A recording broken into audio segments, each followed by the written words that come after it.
Hello friends. आज हम इस वीडियो में एक बहुत ही रोचक और महत्वपूर्ण विषय पर बात करेंगे, लीप वर्ष। क्या आप जानते हैं कि यह क्यों हर 4 साल में एक बार लीप वर्ष होता है और यह क्यों महत्वपूर्ण होता है? चलिए इस वीडियो में हम लीप वर्ष के बारे में सभी महत्वपूर्ण जानकारी प्राप्त करेंगे।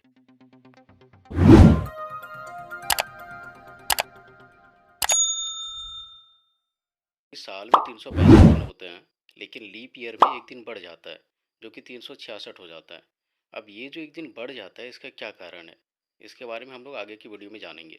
उससे पहले हम लोग यह जानते हैं कि कौन सा साल लीप वर्ष होगा, यानी लीप वर्ष को हम लोग कैसे निकाल सकते हैं, इसका फॉर्मूला क्या है। लीप वर्ष निकालने के लिए सबसे पहले आप उस वर्ष को, जिस वर्ष के बारे में जानना है कि वो लीप वर्ष है या नहीं, 4 की संख्या से भाग देंगे।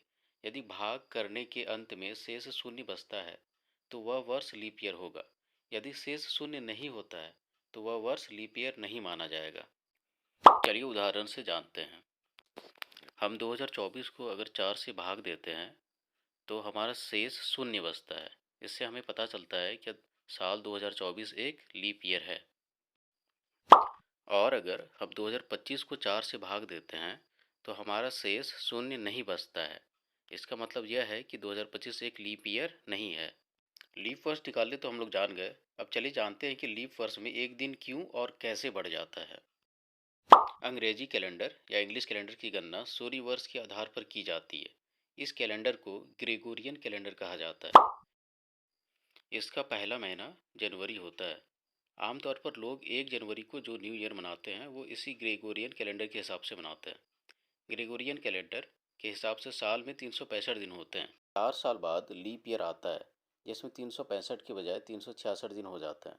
एक्स्ट्रा दिन को फरवरी के महीनों में जोड़ा जाता है और हर 4 साल बाद फरवरी का महीना 28 दिनों के बजाय 29 दिनों का हो जाता है। कभी सोचा है आपने कि आखिर हर 4 साल बाद लीप ईयर आने की वजह क्या है और क्यों ये एक्स्ट्रा दिन फरवरी के महीनों में ही जोड़ा गया?